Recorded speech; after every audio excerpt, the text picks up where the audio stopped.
I don't know how serious you can take a leadership panel that's set up in a circus tent, but hey, this is Hope You See Nashville. We are incredibly flexible in how we do things. My name is Aaron Sanders. My role here is the Chief Operating Officer of Avodah Holdings. Avodah is a Hebrew word. It means work, worship, and service. So in Hebrew language, there is no separation between secular and sacred.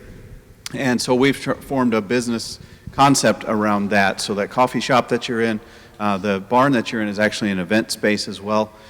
This circus tent is yet to be identified as what it's going to be long term. But today it's a leadership summit. So I'm excited to have these three amazing people on this panel. Mark Zschech, I don't know him super well, but I think we all have gleaned and learned from his leadership and that of his wife as well. And they're a dynamic team. I'm excited to have you joining us. He's an author. What I love about it, he's a pastor and an entrepreneur. So sometimes I think those two tend to be in two different camps, but he has managed to do that. Lance is an amazing man that I've gotten to walk with in the last few months. He is a coach. He's a coach's coach, I think. He just lives and breathes that. That's his business. But he is a developer of leaders. I love it because he challenges. He doesn't just encourage you and say, you're doing great and you're getting another trophy. No, I'll get a text message from Lance that says, hey, you may never get a trophy again. Like, you need to think about this. And he doesn't say it that harshly, but I kind of hear it that way. So that's great. And then there's my great friend, Josh Swanson. He's got a great list of things that he's done. He's a voice actor. He has launched a major business. But for me, he is a great example of what I call a gospel patron. He's leveraged his success in business to now transform the act of worship through Worship Leader magazine. So they're going to kind of react to some questions that we put together as a panel just to try to stir the pot a little bit of what leadership is. We all can Google and find out a whole bunch of videos about leadership, but we're specifically asking, pulling from heaven to earth, what does this concept of leadership look like? And one of the challenges, I think, in that is, as Christians, we're driven this servanthood, and Jesus is a servant leader, and we should be servants. I want to challenge that just a little bit. I think that was you ever downloaded a video game on your phone or a game on your phone, and you have this level that is the beginning. So there are little arrow swipes, and you're supposed to move your finger there. You start seeing how this thing works. That's the intro level, right? Then you actually use those skills to play a game. If you just sat on that intro level all the time, it wouldn't be a great game. And I think biblically, when you see servanthood talked about, it's the how the game is played, but it is not the game. John 15:15 says, I no longer call you a servant, I now call you a friend. And here's the great part of that. A friend pulls you close and says, this is what I'm up to. And I don't know about you, but in this world that we're living in, I want to take the concept of servanthood. I'm never letting that go and never negate that. But I do want God to pull us close as leaders and tell us what he's up to, because that inside information is transformative, and that's what we need in this world. So that intro, I'm going to kind of hit some questions. This is how I want you to participate, though. Participate with the expectation that you're going to have a question. We're going to try to do about an hour of panel discussion. And then at the end of that, I want to take about 30 minutes, and if you have questions, then this is the wisdom panel that's been set up for you to kind of vet some of that stuff. And then we're going to do what both pastors admonished us this morning. We're going to listen. We're going to hear what God has to say to us. That's the most important part of it. If you walk away from here with a bunch of leadership principles and no God movement in your heart, then we failed. We could have Googled that. We don't need to do that. So with that, I'm going to open up with some questions. Can I share something real quick? Absolutely. Who here really wants to get something out of this more than just today? Would you like some advice on how to make that happen? Yes, sir. All learning is state dependent. Have you ever heard of that? All learning is state dependent. State meaning what mindset are you in? If you want to get the most out of this, I would write this down first. 1, 3, 5. 1, 3, 5. And I really don't care what the numbers are. It could be 2, 5, 10, 2, 4, 6. I don't care. But 1, 3, 5 for me means within 1 day, I'm going to review the information I gathered. Within 3 days, I'm going to commit to teach it or share it with somebody else. And within 5 days, I'm going to train on it. If you will do that, your mind automatically shifts into a different mode of acquiring information. It's a mind hack. So if you will come at this from a framework of, I'm going to review it within a day, share it with somebody within 3 days, train on it within 5, you will get the absolute most out of this session. You will get the most out of any podcast you listen to, any other workshop, any other seminar. Just a thought. Can I borrow a pen? I'm going to have to take some notes. That's good. Thank you. And now I need a notebook.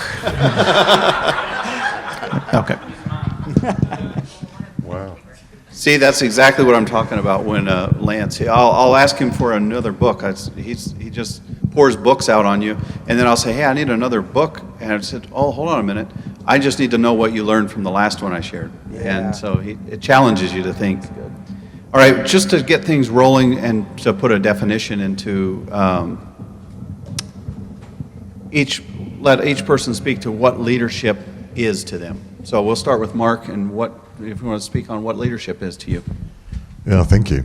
1, 3, 5. I'll definitely remember that. Thank you. In church life, you touched it. I thought it was fantastic talking about the idea of servanthood. And there's no doubt that's a principle, I believe, in Jesus' modeling. But one of the things that Jesus also modeled is he modeled the difference, what I would say is the difference between ministry and leadership. At one point in the Gospels, will be the account where Jesus, his disciples were looking for him, and the Gospels say he was out early in the morning praying, and they were chasing him because the lineup for people to minister to was already getting full. And so they were saying, hey, Jesus, we've got to get going with today's ministry because there's all these people, you've got to heal the sick, you've got to cast out these demons, you've got to do all these things. And he said, oh no, boys, we're leaving here to go to the next town. And they said, no, we can't do that. You've got more work to do here. He says, no, there's other towns I've got to go and minister the gospel to. So when you think about that concept, Jesus was in the middle of seeing need, people who were passionate about receiving need, and he walked away from them to go and actually spread the gospel message into another town. To me, this is the great modeling of ministry versus leadership. There'll always be, in a church sense, opportunities to minister, but I believe that we've got to often force ourselves or step into or raise ourselves up into situations where we go, I've done what I can do here. I've left and invested into these people, these disciples, this group, but I've got to go somewhere else. And to me, this paints a brilliant picture between ministry and leadership. And so many times we get overwhelmed by ministry when we should probably be stepping up into leadership, which is the idea then raising up other disciples, building up other teams, and leaving behind. Jesus trusted then that moment with the people that he had ministered to. There's this idea then about they had to then, to some degree, develop their own leadership in that local setting while he went into another location. So in different situations I find myself in church life, I go, am I ministering or am I leading here?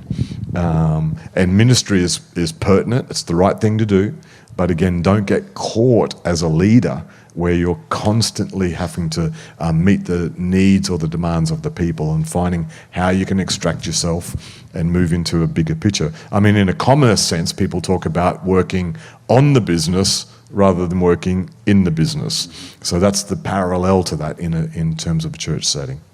That's good. Great. Go ahead. All right. I'm taking notes. This isn't texting, just to be clear. If you see me on my phone, that'd be kind of rude.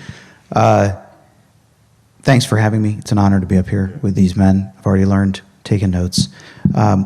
Just know that everything that I say, I'm putting in practice and I'm not great at. I'm failing forward, as they say. So if I say something that you think is smart, it's probably something that I'm failing at and working on. So just keep that in mind. So leadership, servanthood is number one in my buckets. So you've covered that well. I think the other one is character for me, and then mission, vision, and execution. That's how I would kind of bucket leadership is servanthood, character, mission, vision, execution.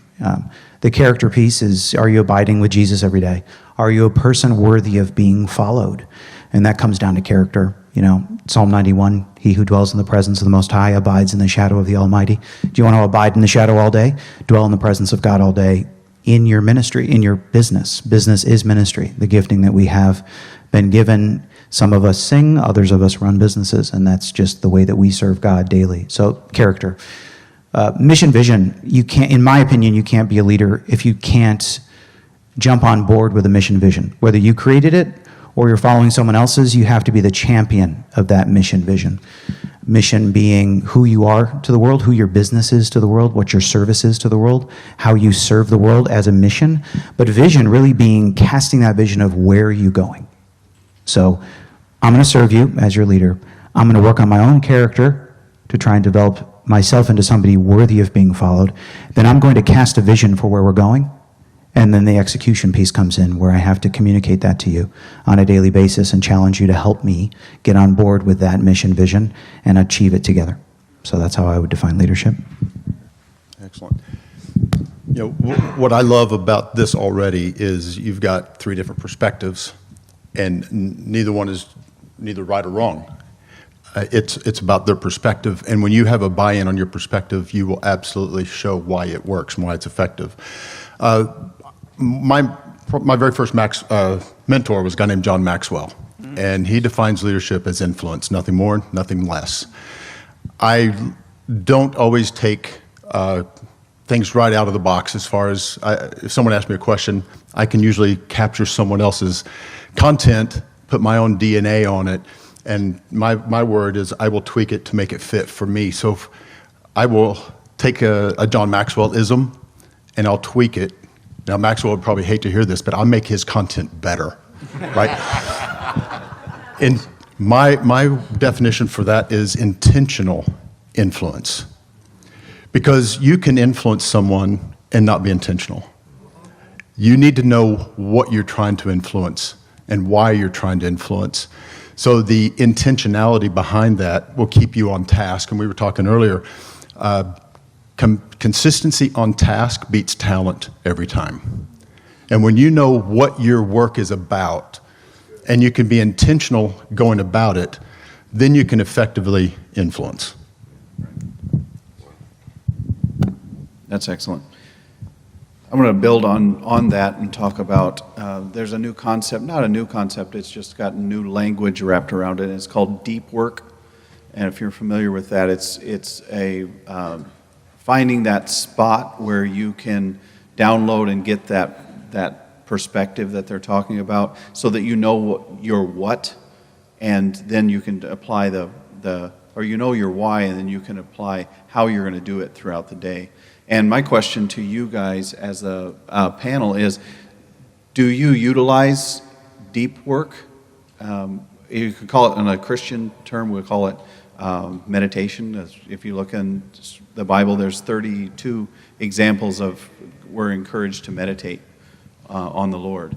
And I think that's basically just deep work, right? And sometimes it's exciting to shout and run around the room and be super pumped, but there are times where you need some deep work. And I just wanted, from your perspective as leaders, do you utilize deep work, and what does that look like? I'm going to love to tackle this one. This is a big passion for me. How many in this room has a designated time on your calendar every week that's just thinking time? You do. Excellent. With the folks I get to work with, I challenge them each week that they have a new appointment, and most people have not heard this before, but it's a VIP appointment that they set on their calendar, and that VIP appointment is with them. They will get more done in that 1 hour of thinking time because it's intentional, for one. In John 16:13, it talks about when you invite the Spirit of truth in, he will come into your world and he will only speak what he has heard, and he will tell you the future. That's an amazing promise. And when you carve out time, that thinking time for you, we call them constraints questions, which we could get into it afterwards if you'd like, but you come into your thinking time intentionally addressing 2 to 3 questions. And then you invite Holy Spirit into the beginning of that meeting, and he will tell you things that you did not know. It is just an amazing, powerful transition. Now, there are times when I've gone into those thinking times with key questions, and I come out with answers to something I didn't know I needed an answer to. There have been other times I will come out with no content, no message, and I felt like, initially I would be frustrated with that, but I felt like Abba was telling me, you just needed to rest.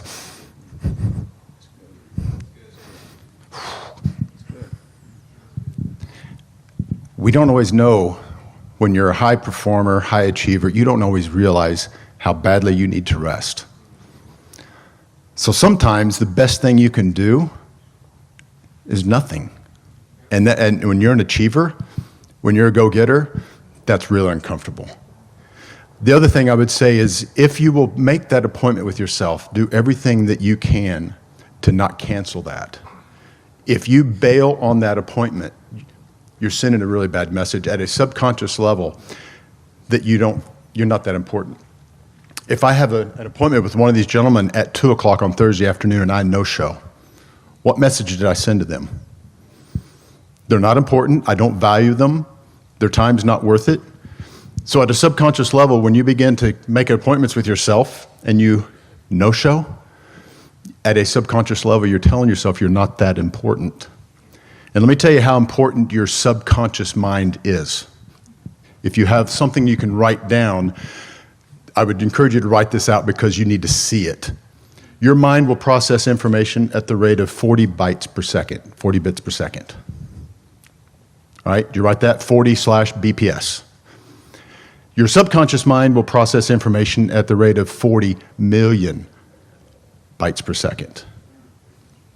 So your subconscious mind is calculating data, it's going through scenarios at a rate you can't even comprehend. So when you send a subliminal message to yourself that you're not important, it does have an impact on who you are. So as far as deep work, every week I've got at least one appointment per week that's just a VIP appointment, and I don't break it unless it's a hair on fire.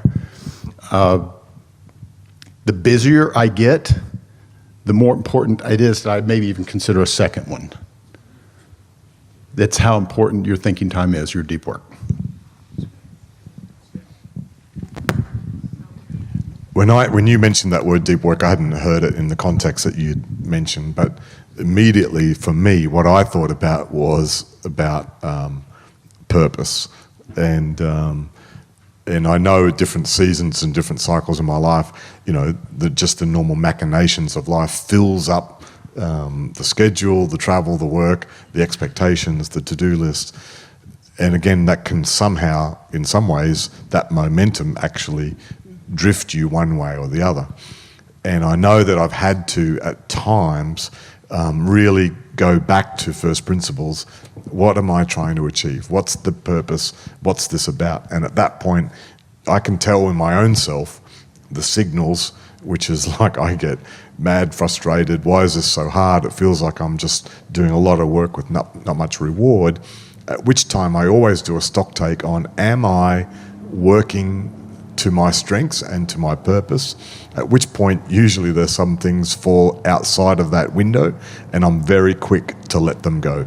Hand them off, delegate them, or just to say they're not that important for what I'm trying to achieve, and to come back to that purpose question. Every time I answer the purpose question for myself, life just seems to feel easier. There seems to be a better flow, and I seem to operate at a much higher level. So maybe that's the deep work, I don't know. But I think if you can't answer or get clear on the purpose question, many things are going to get fuzzy, and people and situations are going to pull you all sorts of ways. Amazing. So I think great leaders have a real understanding of who they are and what they bring to the world and their skills and what they're not good at. And for me, the deep work situation goes to really assessing, being willing to assess yourself in an honest way, having team members, family members, wives assess you in an honest way, and really discovering who you really are, what you're really good at. There's a sociological study about speed reading. It's really simple. They took a classroom of 30 kids. About a third of them were underperforming in reading, about a third of them were average, and about a third of them were overperforming in reading at their age range. They taught them all a 6-week speed reading class, and then they reassessed them. So the bottom one-third, how much percentage do you think they improved by? Just throw out a number. 10%. 25% was the number. Middle group, how much did they improve by? About 40%. Those that had a natural proclivity for speed reading, how much do you think they improved by? It was 2.5 times. So get to know, take strengths finders, Enneagram, like Nashville's like Enneagram capital. I don't know, I'm a Clifton strengths guy. Nope, I have no issues with the Enneagram. People are doing you're a 7 or what, I don't know what number I am. But so anyway. What's your number one strength? Oh, geez, you said it earlier. Well, you said achiever. I'm really annoying. I'm an activator achiever. 1 is activator, 2 is achiever. It's like my poor wife is exhausted. But What's your 34th strength? yeah, my last good question. It's a relational one. I can't remember which though.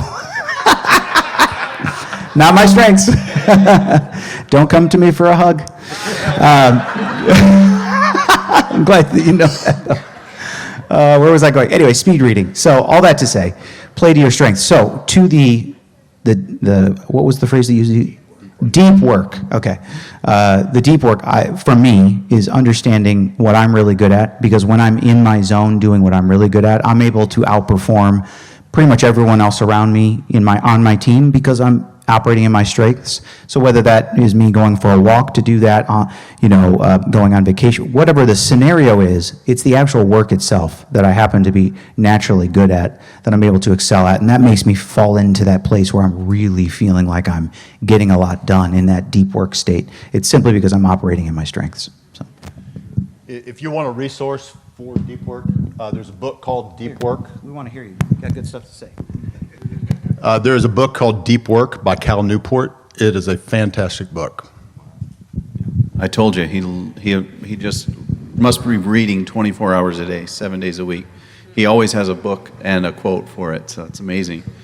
How much of your success as a leader is attributed to consistency, and how much is attributed to skill? Now, we are in a Christian setting, so we're all going to say, God is our number one. We're all past that, right? We just don't need to regurgitate that here this morning. I love the Apostle Paul in one way, in that he refused to speak to the lowest common denominator in the room. He was always calling people up. So we are going to kind of step over that piece. We're all believers. We're going that direction. So what part of your success would you attribute to skill, and what part would you attribute to, I lost my, consistency. Yeah. Consistency. Go ahead. Well, we'll have to change the routine, so start at the other end when you ask a question next, just to break it up a little bit. Look, Josh is buying time for himself now. That's okay, he's off. He's All right. I'm from the Midwest. Let's start there. When you come home at the end of the day in the Midwest and you sit down at the dinner table, your parents don't ask you, how do you feel? They don't say, how was your day? They say, did you work hard? And you say, yes. And they're like, pass him the mashed potatoes. So God has been, all of us here are blessed with an abundance of skills, right? And God has given us all unique gifting. But the thing that has always been my fallback is that I'm willing to consistently take risks, go at it, keep going, keep pushing, keep pushing. So consistency for me.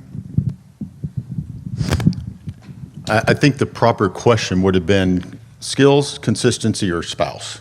Oh, right. Yeah. His spouse is in the audience. No, and in honesty, she is my best friend. She's my advocate. She will get up in my grill faster than anyone else on the planet. Even this morning, this is why I wanted to make sure she was several rows back, so she can't rush the stage. You remember when he was it the second speaker, Justin? He said, look at your neighbor and say, obey. Remember that? She looked at me and goes, obey me. She did. I think in the early days, it is about consistency. And the more you grow and intentionally develop yourself, your skills, you study and show thyself approved, you have a tendency to begin to rely more on your skills, and you fall away from the consistency. So I think to be a really effective leader, you've got to continue to do both. You cannot neglect continuing to grow. You cannot get away from being consistent. So I think it's and in both. Yeah, I'd agree. I think that it is both. There's no doubt that. But I think when you're starting out, like if you're 19, 18, and you're having a go at something, for me anyway, I think consistency is key, and people give up too soon. I think as you mature, and I've now got a few more years in me, and there's no doubt that to grow something now, I apply a lot more skill than consistency. But consistency is a habit as well. I can't help myself. I go to work every day. I get there early every day. I love it. I mean, people would say to me, "What do you love to do?" And I said, "I actually enjoy work." I don't know. Don't look at me weird. It's quite okay. I am normal at one level. So to me, about being consistent, following through the ideas all the way through, is still paramount. Trying to teach the next generation that is a challenge, to be honest, because there's a sense of timelines should be shorter. I can't remember exactly. My head's a little foggy today, but. You know, what do they say? We overestimate what we can achieve quickly, and yet we underestimate what we can achieve in the long run. And I've proven that true and seen that true, that things that I thought should happen really quickly took much longer. And yet one of the things I look back over decades, I go, oh my goodness, we've come a long way. And so I don't know, sometimes it feels like ebbs and flows. It's all about just turning up. Other times it's like, okay, what's the best thing? How can we sharpen this up at this particular point, which obviously points to skill. That's great. I think we're going to jump through some of the questions here and speak to what you just talked about, the next generation of leaders. I'm looking out here, and there are leaders of business in here, there are leaders of church in here, and there are leaders of families in here. And one of the challenges, I think, is how do you develop that next generation of leader? Pastor Mark talked about the importance of developing leaders so that you can continue to propel forward, as opposed to just doing the ministry over and over until you're burned out. You need to develop some leaders around you. So I would like each of you to speak to what does it look like? What are some of the tactics you use to develop leaders, and whether that's in a home, in a business, or in a church, some practical ways. Well, for me, just as a local pastor, I'll talk about that in a sense, is number one, the first criteria is just people that show up. You know, like it's one thing to have a conversation where can I meet with you? I want to be this, I want to be that. And then I would say, sure, you can do whatever you want to do, and I'll back you, but you've got to actually show up to some things. And so for this next generation, that seems to be a challenge. Just showing up early, staying back late, I'm not trying to pick on anyone. I know they've been over-picked on in a sense, but that's one of the things that I'm looking for. And at that point, once they show me they can show up, well, then the very next thing I'll be doing is giving them some responsibility and follow that through. I don't know that the model's changed, to be honest. The times have changed, the seasons have changed, the attitudes have changed, but again, we've already talked about character is a key part of leadership, and that's in some degree what I'm looking for. I'm looking for people who can turn up, carry responsibility, and be accountable. The other thing that I still find a little bit of a mystery, I don't have answers. I'm still in the trenches trying to do this like everybody else. Is I'm always bemused about when people won't admit their mistakes, and to me, it's a telling tale towards some sort of quality of leader. And so if someone can say, hey, I had a go, but I stuffed it up, or I missed the mark, or I didn't quite complete the task you answered, to me, that may seem like they're going to give themselves some demerit points, but I've actually just promoted them in my head. Versus someone who's always says, well, you know, someone else let me down. Sorry, my Indian Siri is talking to me. When people, you know, aren't willing to really own it, to me it shows some sort of weakness in their character. They're more important, they're more focused, I should say, in trying to present an image to me than the reality of who they are. As a coach or as a supervisor, as a leader, I can't do much with that, because you've just sort of somehow limited your ability to grow with me. Maybe in other scenarios they're more transparent, I don't know. But that's a big tick for me. I just wish people would be more owning. We have a saying in Australia which would not be appropriate to say on this platform, but they just won't own their mistakes. And to me, that's this idea of, if I can find people like that, man, I'll go to town for you. I'll lay down and you can walk all over me, because I go, now we're on the path to somewhere. So anyway, I'm raving on.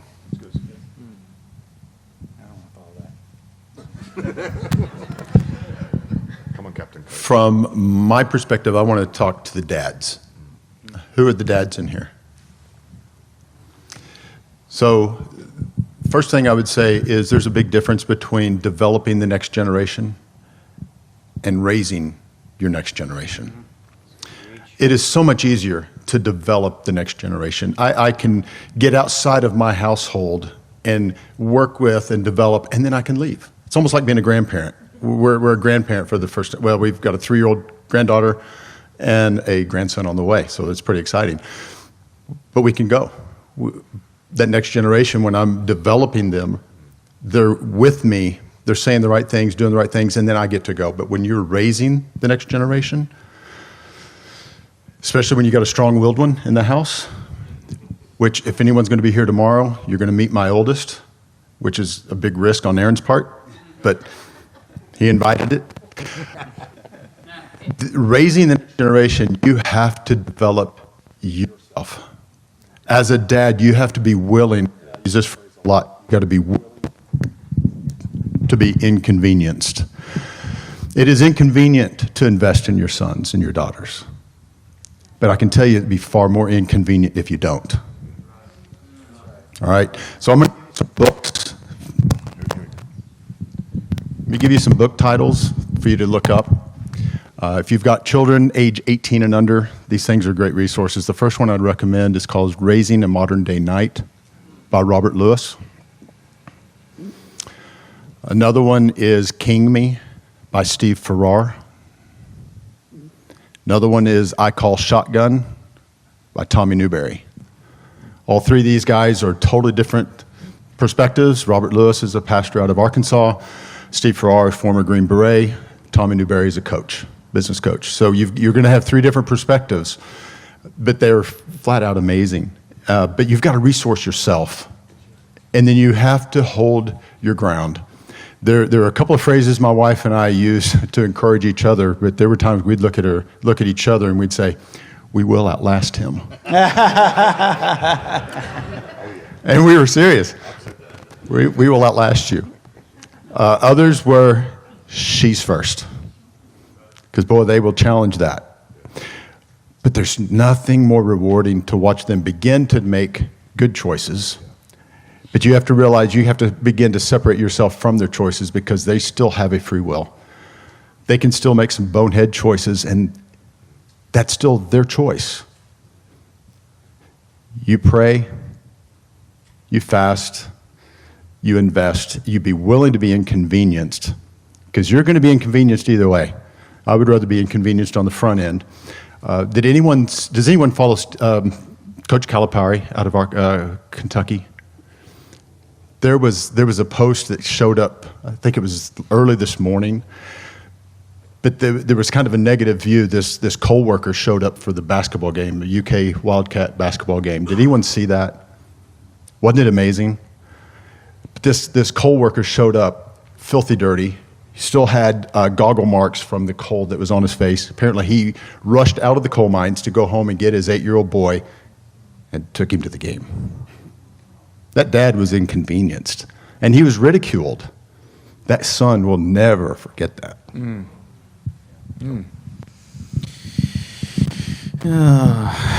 I was hoping we wouldn't have this question. This is like therapy for me. I manage a lot of, I'm 44, so I'm Gen X, and well, right on the cusp, but really Gen X. And so I manage a lot of Gen Y and a lot of Gen Z.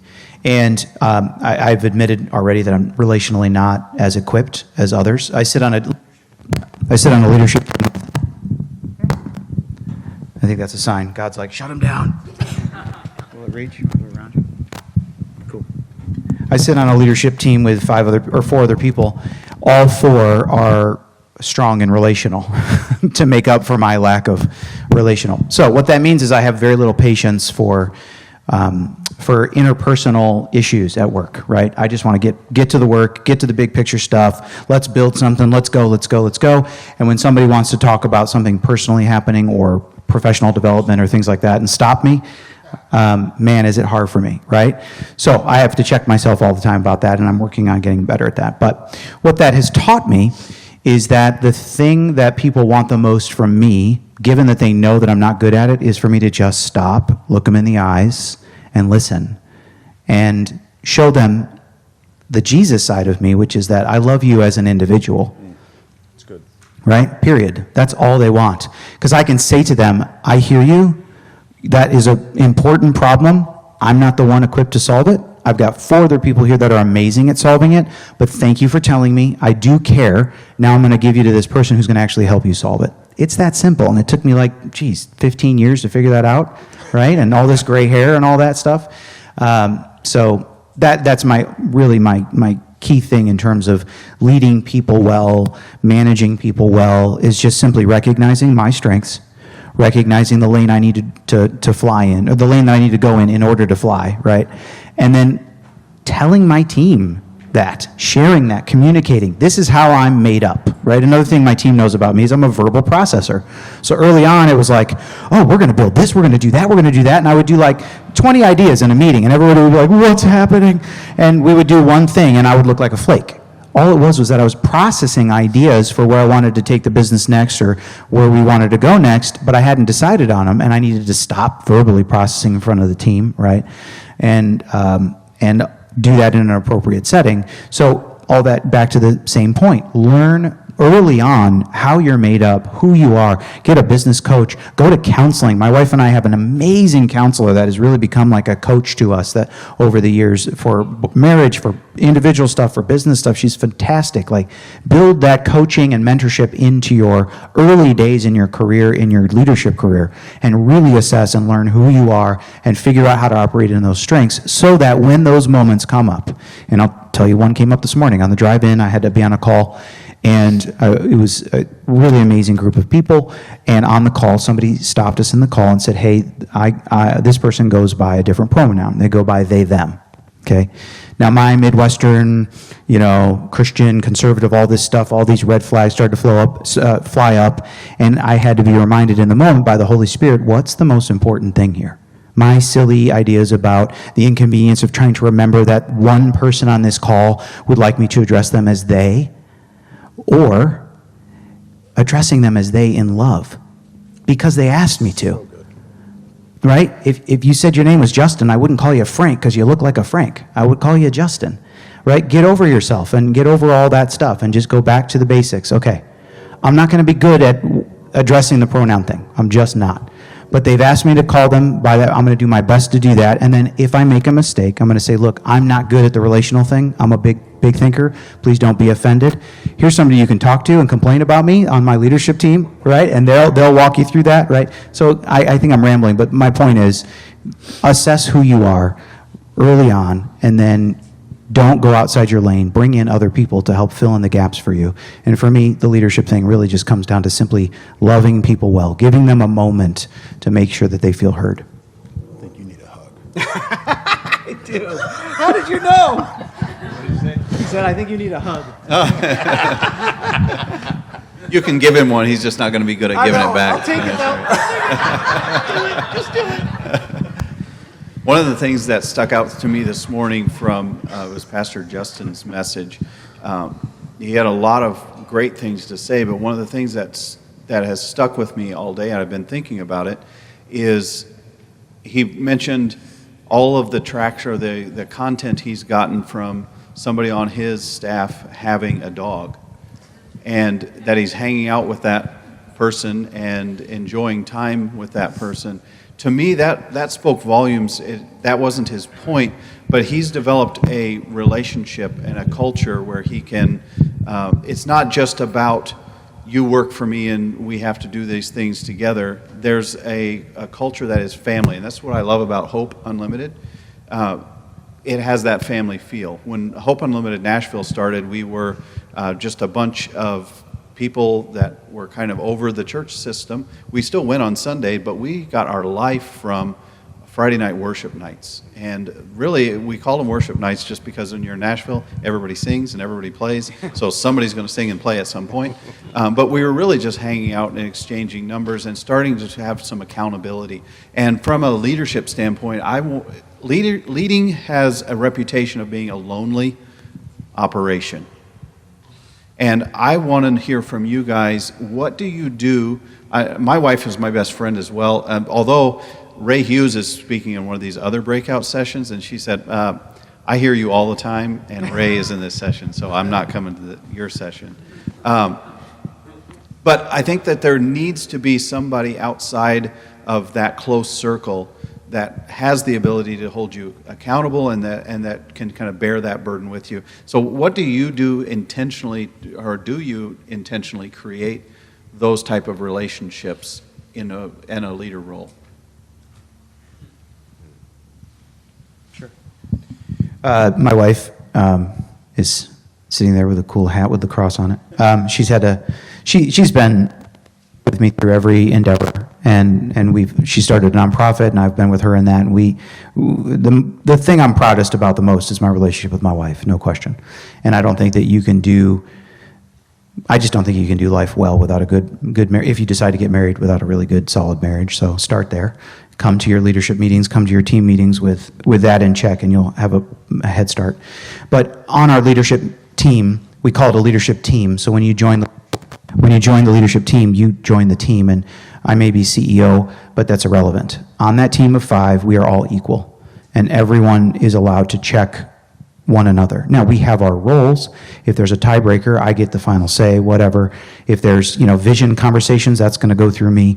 If there's execution conversations, it's going to go through Barry and operations. If there's, right, everyone has their role.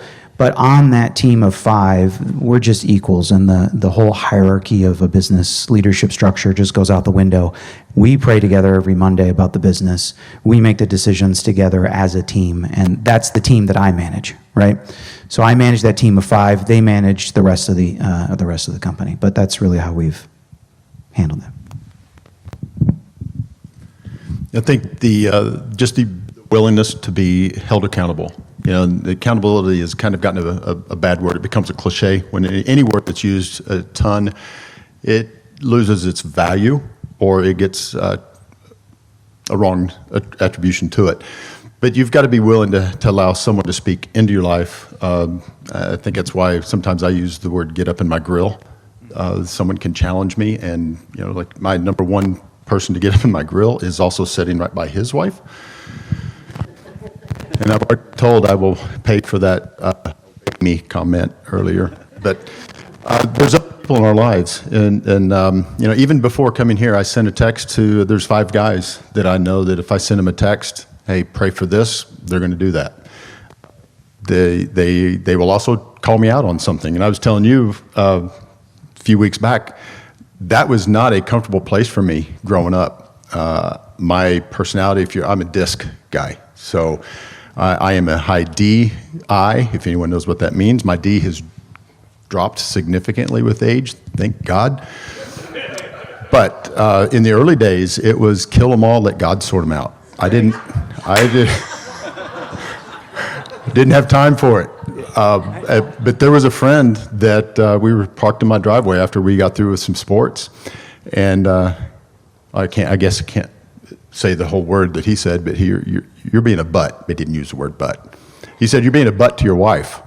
And it just ticked me off because I wasn't used to anyone being honest with me. I surrounded myself unintentionally by a fan club. And you know, that became my drug. That was my drug of choice, and not a healthy place to be. So when that happened, that was kind of an eye opener for me. And that was probably, we've been married, it'll be 35 years in January. That was probably 30 years ago. That was the beginning spot of allowing someone to speak into my life. Now it's like you can't reach the heights that you want to get to without someone else challenging you, being willing to call you out, and having the relationship that you allow them to, and not ostracize them. Or if you're a boss, you fire somebody that they disagree with you. That's just not a healthy place to be. If you're you're in an environment like that, there's a glass ceiling, and it can be pretty low. So you got to be willing to allow someone to call you out, challenge you, and then encourage you. To be able to do better. Look, the last couple of years, there's been significant church leadership failings. And so, of course, the question, or the pendulum then swings to, how did all of that go wrong? How did all of these people fail, make mistakes? Where was their accountability? Where was their oversight? I love what Lance said, because in the end, I believe it still sits with, are you willing to be informed, be corrected, adjusted? Because again, what I've noticed from my observations is those people have found themselves in positions where they stopped receiving that sort of correction.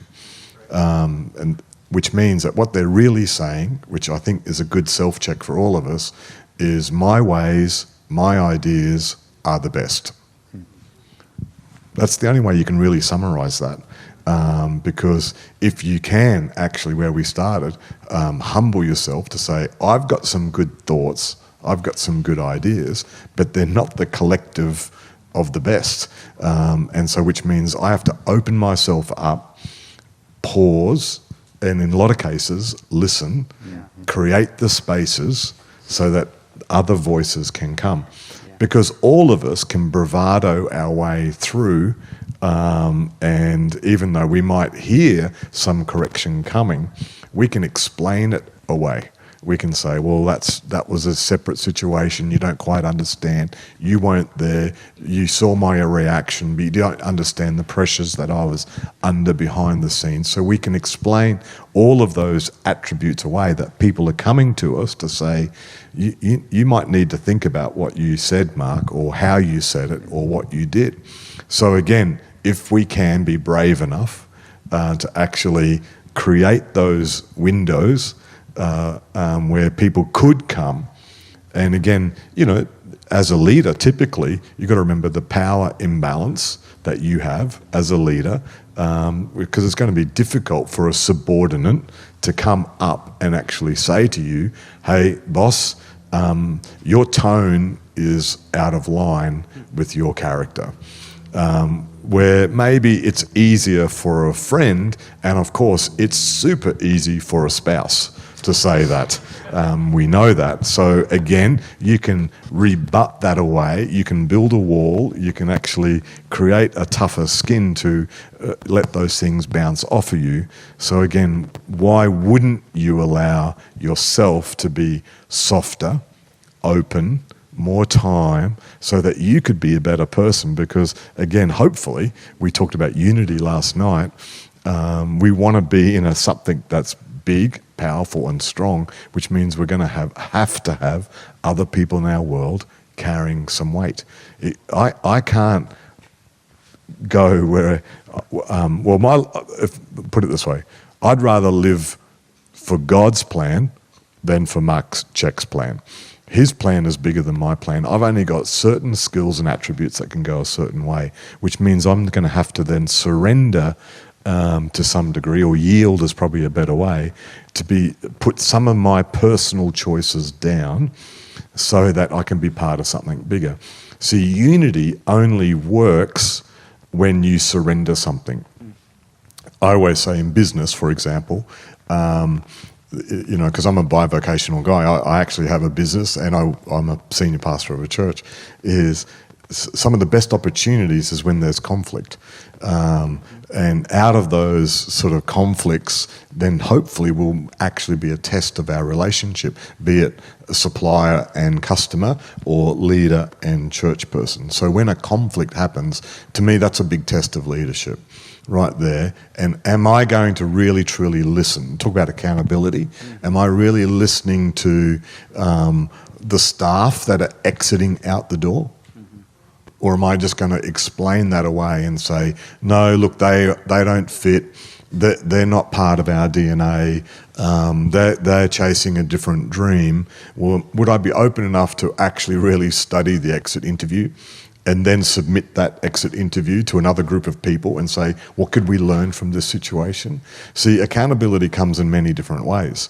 Will I be accountable to my spouse? 100%. Will I be accountable to the team? Will I be then accountable to my friends? Or even then, as different ones have said, have a bunch of outsiders or friends that would actually be willing to speak in.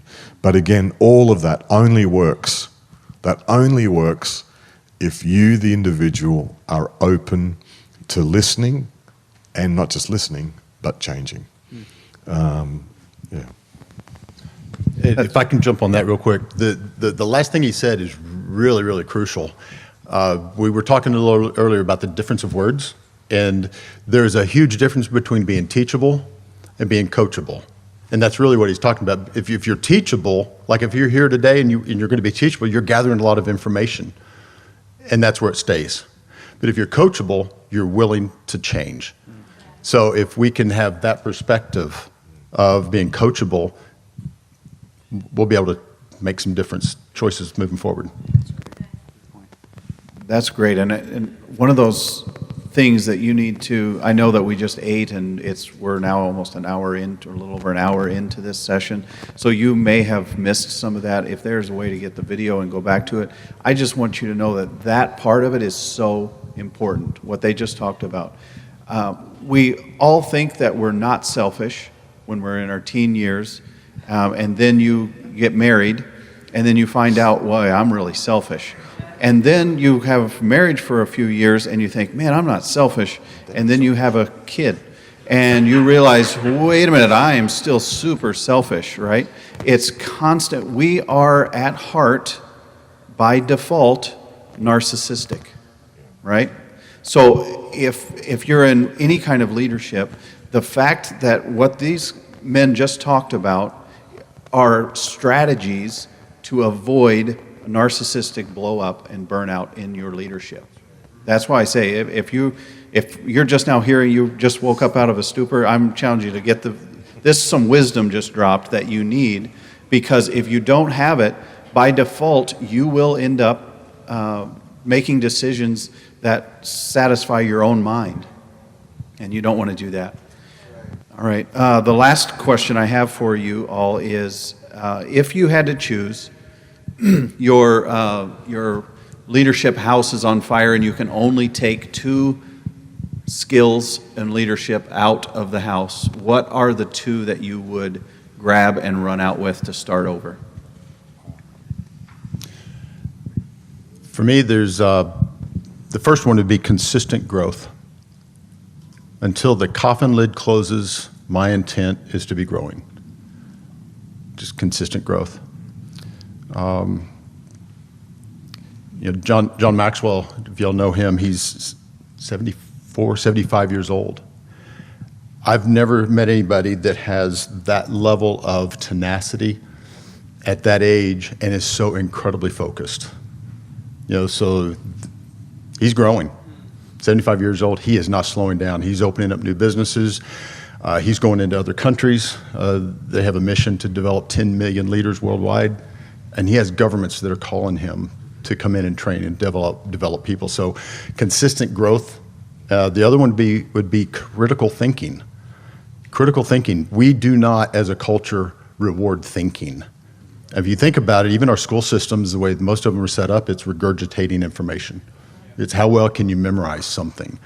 Again, dads, parents, moms, dads, teach your kids to think. Don't just spoon feed information. Don't just reward memorization. Teach them how to think. Create thinking time. That's why it's my clients, they have a mandatory thinking time. And then we talk about what they do in their thinking time. So those are the 2 things. I meant to share something earlier, if I could share one more thing. Being intuitive, we were talking about just relying on Holy Spirit to give you information that you don't know. Another quote that John Maxwell uses, and again, I'm going to make it better. I need to email him and let him know how much I'm helping him with stuff. But he says, effectively, I'll CC, okay. Well, you're going to get it right now. Effective leaders know more and know before. Does that make sense? He has a phrase, know more, know before. You will know more than other people know, and you will know it before other people know. And he quits there. I can't tell you how many times I've known more and knew before and failed to act. It's that acting or failed acting that bit me in the butt. Some of the biggest problems, some of the most expensive mistakes in my history was not that I didn't know and know it before. It was I failed to act. So I would definitely encourage you to rely on your gut, rely on the Holy Spirit, and when you know more and you know before, don't be afraid to act. And have confidence that if you acted in the wrong way, you can fix it. You cannot fix a non-decision. So mic drop there. What would I do? House is on fire. We're going to restart. Is, in some ways what we've just talked about. But I suppose the way I'd phrase it is, if I was starting again, I would trust myself more. And I had asked a older mentor, the guy who actually founded the church that we're now leading. I said to him, he's in his 80s, and I said to him, John, what would you do differently now? Please tell me. Don't make me make the same mistakes or the things that you did. Let's shorten this cycle up. And he said to me, Mark, he says, I'd trust myself more. He says, I would, once I've figured out where I'm going and what I'm doing, I'd just go there quicker. Because sometimes you're trying to find your way through the fog. So again, what would I take with me? I would just take that little bit I would take the second guessing away and just go quicker. Jeez. It's really good. Anybody else got anything? I don't know. No. So my initial gut reaction is always take with me that fire, that drive, that every challenge is a new opportunity, right? Oh, this is a problem. Let's transition that problem into a new opportunity. But as I've spent time with wise people, including your wife yesterday, I would exchange that now for discernment. I think it's more important. I have plenty of drive, and if you're passionate about something, you'll find the energy to work hard on it. But really, leaving that space for the Holy Spirit in every business meeting, in every strategy session, every morning, to actually discern, okay, God, not, yes, where should I go today? What should I do today? But once I get to work, if that's where he said to go, what should we do today? Where should we go today as a business? We've prayed for our business. The current business I run is 12 years old, and we've prayed for it every single Monday since the inception of the business, except for holidays. Christmas, we're singing carols, so we feel like that counts. And in those moments of prayer have been those discerning moments where God has said, all right, now go left, go right. And that's been the thing that has sustained us. So definitely discernment. And then the other piece that has always served me and I feel is so important when it comes to leadership is just communication skills. And understand there's so many subpoints to communication. It's not just on the microphone. It's not just in company meetings. How you communicate via email, how you communicate via company chat, how you communicate HR changes, how you communicate in your sales communications, how you communicate as the CEO, chief evangelist, right? It really is what you are. As the evangelist for the business, how do you communicate publicly on behalf of the business? Really assessing that, discerning and spending time figuring out how you want to communicate on behalf of the business and on behalf of your employees, I think is so crucial to good leadership. And I think one of the biggest things that I would want all that I've learned on that to come with me going forward. That's great. Thank you. I think that if we think about discernment, just caused me to think basically what Mark said without saying discernment is don't second guess when the Holy Spirit's actually talking to you. Yeah. Don't second guess it. And that ties what Lance said as well. Act. Your brain, I love those statistics that Lance gave, your brain is outthinking you so fast. God has a quick word for you, and if you don't act on it that quickly, we all know our brains will talk us out of it. And so that's a piece to just take with you. Take that action, take that discernment.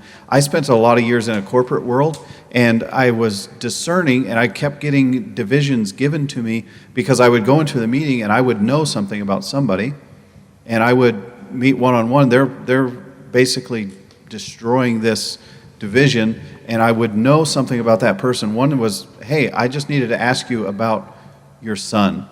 That lady broke and started sobbing. She was the problem in this division, but it wasn't because the work or whatever. She had something going on inside of her, but I had to make that split-second decision. Discernment said, I need to ask you about, and I'm frustrated. She's causing problems about that somebody took my Kleenexes out of my office. I'm like, you got to be kidding me. We're adults here. I wanted to say that, but what did Holy Spirit say? Holy Spirit said, ask about the son. This is now 15 years later, and she will at least once a month send me a message. I haven't worked with her for over 15 years. Something happened when you start connecting that discernment with the action, and don't second guess yourself. I think those are great takeaways from today. We have a few minutes left. We went over, question. Yeah, so I've kind of observed something I think is kind of universal in society, and that's that a lot of people I think are either in a loop or they're stuck. And my question is, how do you get them unstuck?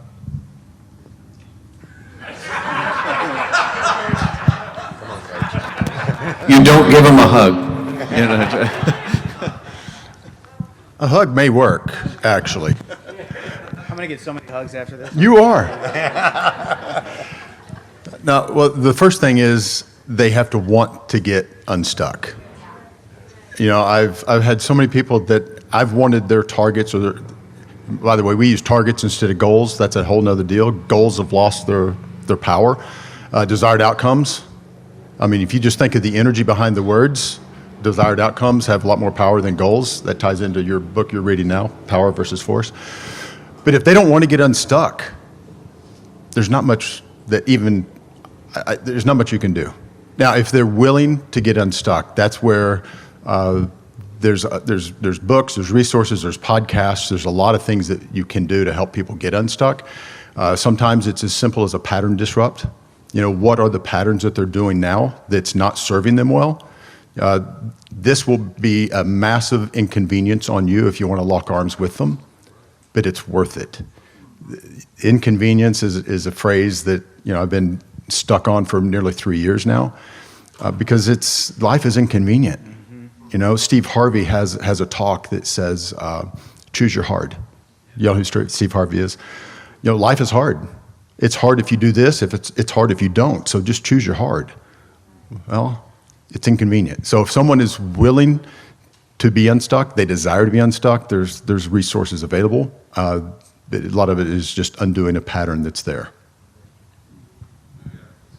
Yeah. I just wanted to add on to something. At an early age in my career, I was taught to take that 1 hour a week to do business planning. I used to work for telecommunications, and I was successful. I'm a driver, so I would make sure I got done. However, when I transitioned to a different business, I was also taught that instead of thinking of my current CEO, think of my business planning, my CEO became Jesus. And so everything that I planned for that week, I planned it for my staff in mind that my CEO is Jesus, and I was a lot more successful than I was without using that pattern. It's good. That's good. That's a good primer for tomorrow is a business breakout. And in that, you mentioned something of you're using that for business planning. And I think you ever had a prophetic word that just doesn't really land real well with you, and it kind of freaks you out. You're in this church setting, and then somebody's got this prophetic word. I look at the prophetic a little bit differently. I think that what you're talking about when you're talking about building a business plan, that is some of the most prophetic activity that you could be involved in. The problem is it doesn't happen in church, so we don't give God credit. And I think there's a lot of business principles that occur outside of the church that God is actively involved in. And some of those apply whether you are a believer or not. And we'll kind of get into that tomorrow a little bit. Anybody else have a question? Yeah. So you mentioned intentional influence. How have you, they were planted throughout the whole conversation, how have you intentionally influenced, within your business to build a kingdom business and be intentional with your team and, at the end of the day, helping them develop a deeper relationship with God, but still have a successful business? You want that? I can take that one. Okay. Yeah.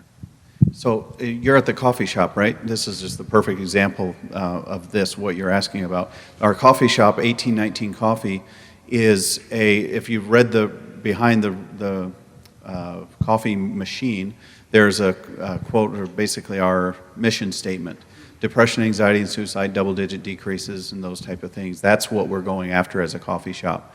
The friendship benches that are around the property are specifically designed so that people can come and find community. If you're sitting alone on one, our baristas know that if they have to walk away from a customer to go find you on the bench, then they're going to do that. So we're integrating the concept of ministry, but we don't call it that. We call it tending a friendship bench. So an example of this, Matthew 18:19 says, where 2 or 3 agree as laying hands on any one thing, that it will be accomplished.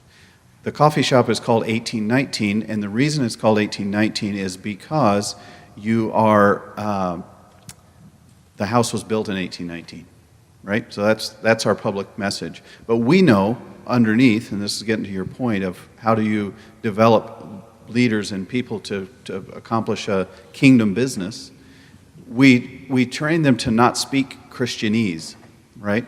So if you've got a prophetic word for somebody and they walk up to you, you can say something like, hey, guess what?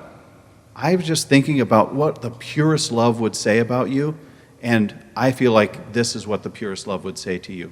Now it's not getting weird. It's not bringing in maybe they're not Christian or they are. I was running a little bit late to our Tuesday 10 a.m. breakfast, and I was going through the house, going to wash my hands quick and come out, and a person stopped me who, she said, I'm here with my friend, and we need to know about the art on the walls. The art in the coffee shop has been hung on the walls, and we ask our artists, what is God telling you to draw, to paint, to sketch, and what's the Bible verse that goes with it? My personal feeling, and I tell our leaders this, is that God's going to give somebody a vision or a dream, and they're going to walk in our coffee shop, and that vision or that dream is going to be hanging on the wall in there, because I'm partnering with the artist community to pull from heaven down to earth, right? So when I get this question and I'm running late, well, this is what we're doing now, right? I know this person that I'm talking to who stopped me is a believer. I don't know anything about this artist that's with him. The artist says, hey, this is what I do, and she starts showing me something. How could I get them on the wall? I want to be able to sell them in here. And I just launched into, guess what? We ask our artists to pull from heaven to earth what their inspiration is and to put it on a plaque. That's the only thing I require. I'm not taking any money from you. I'm asking you to put it on a plaque on the wall with a dollar amount on it so that you can sell your art here. But I'm requiring you to pull from heaven to earth and what this is. She says, well, here's the problem that I have. I'm agnostic. And I said, well, that is not really a problem because you are pulling some inspiration, right? She said, well, yeah, I'm pulling in some inspiration. I said, well, I happen to believe that that inspiration is coming from God. And she said, I don't know that I have belief for that.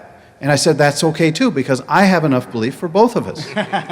Like, God is already working in your life, and if you hang this, this is how the challenge ended. I said, if you will ask that inspiration, what are they wanting to communicate through this art that you want to hang on here, and you give me a dollar amount, we'll hang that on there on the wall, right?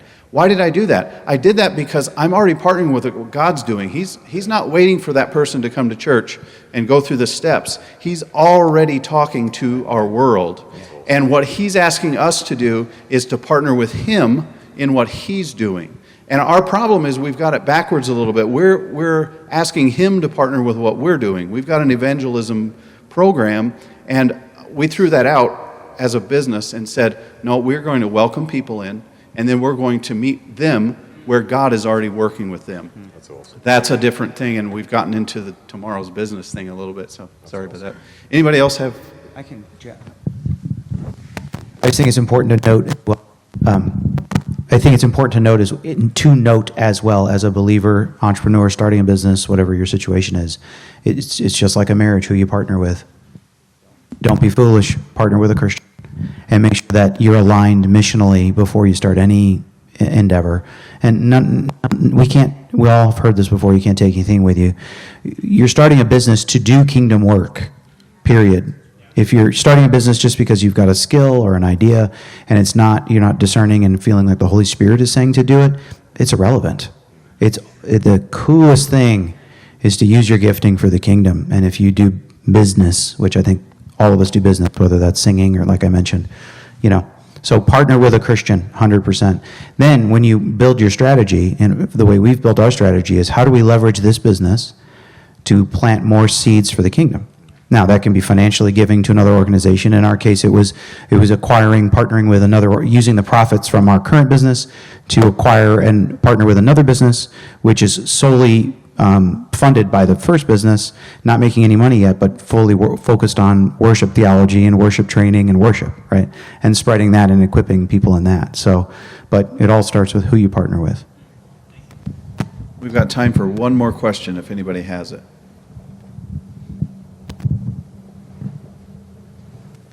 Going, gone. We're going to, go ahead. Managing the tension of developing leaders versus finding leaders and where to invest your time. I think sometimes there's a tension that happens there naturally. And how do you balance that? For me, the tension comes when I don't manage my own calendar well. If I pack my day, or if I don't plan my day at all, then I am going to be pulled apart in all the different directions. if I plan it out by the minute and I direct where every minute is supposed to go, then I still can't react when Holy Spirit asks me to do something else. So for me, we create buffer space in the calendar every day. Whether it's 30, 45 minutes, whatever it might be, different times throughout the day, I know I've got buffer, which allows me to, if a meeting goes long, or if Aaron talks too much, or if wants a hug. I mean, there's reasons why we get stressed when we don't meet our own expectations, and if we don't build in buffer, we're asking for a frustration to come. I think the other thing, Jared, what you're talking about is two different pools of people, those that you're thinking about developing, those that you're working with. Is that, I understand the question right? Yeah. So for me, I don't necessarily see the two pool as two different groups. I've got those that I'm working with, obviously, and then there's everyone else as a potential leader. What we've been doing more recently over the last number of years is really fast-tracking those potentials into really responsible positions. And hopefully they're failing upwards. Yeah.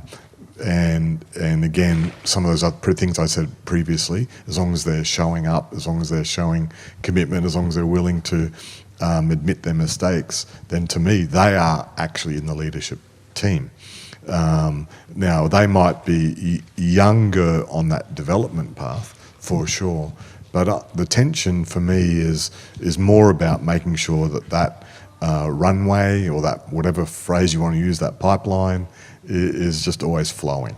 So again, whenever I feel stuck and it's not getting moving, then I'll go out and deliberately, in some ways, promote people or give them other responsibilities. So it creates a vacuum behind that. So then I'm then trying to then fill that entry point as well, saying, hey, you're a leader.